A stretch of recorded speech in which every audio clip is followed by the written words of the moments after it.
Michelle here from Legrand Marketing.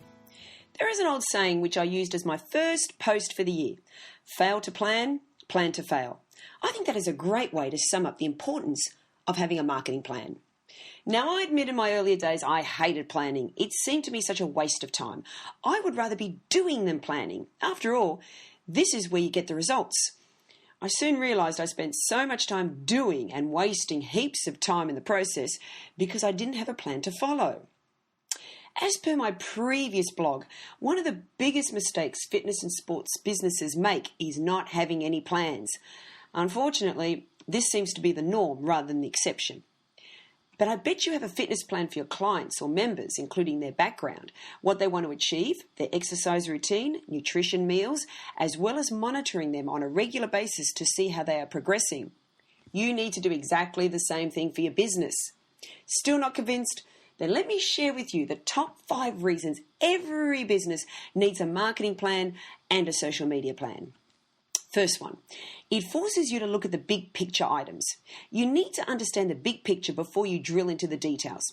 So when I talk about the big ticket items, I mean your vision for your business, your mission statement, how the fitness or sporting industry is going, and are there any changes which may have an impact on the industry and you, your target audience, your competitors, and how are you going to position your business and what will set you apart from your competitors. This makes you ask the important questions. Why am I in business? Where do I see my business going? And what is the current landscape I'm working in? Number 2, it makes you think where you are going and how you are going to get there. So you decide to go on a big trip. First, you have to decide what the destination is. I'm thinking of Malaysia. For your business, these are your marketing objectives. What do you want your business to achieve in 2016? Increase your brand awareness, generate more leads, gain more clients, or retain your existing members? Now, have you worked out where you are doing? Then how are you going to get there?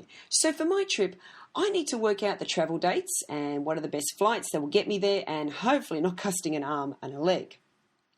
For your business, you need to decide what strategies and marketing activities you need to do in order to achieve the objectives you set for the year. This could include advertising, running quarterly promotions, working with local businesses, starting a blog, or offering new fitness programs. Number 3, keeps you on track and in control. Now, this is a big one. If you don't have a plan, trust me, you are going to go off the rails. Now, let me go back to my holiday scenario. So I've decided to go to Malaysia, and I've decided how I'm going to get there and the dates. Now, what are we going to do when we get there? Well, I usually find out all the touristy spots to visit, all the activities you have to do, find out the best restaurants and cafes to eat at, and work out a good place to stay which is convenient to all the activities. So now I have my itinerary. I know what am I doing and when. Otherwise, when I arrive, I have no idea what to do, how to do it, and will probably run around like a chook with my head cut off and only see and do half the things I wanted to.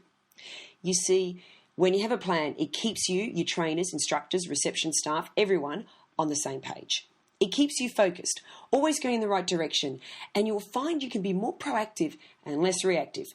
Basically, you're in a much stronger position to succeed and achieve all the things you set out to do. Number 4, helps you decide where to allocate your resources. No fitness business I speak to is rolling in money or has heaps of free time. Both are scarce, so you want to make sure you are using them the best you can. So back to my travel itinerary. I have a good idea of all the activities. I have to work out the time spent on each one and how much money it will all cost.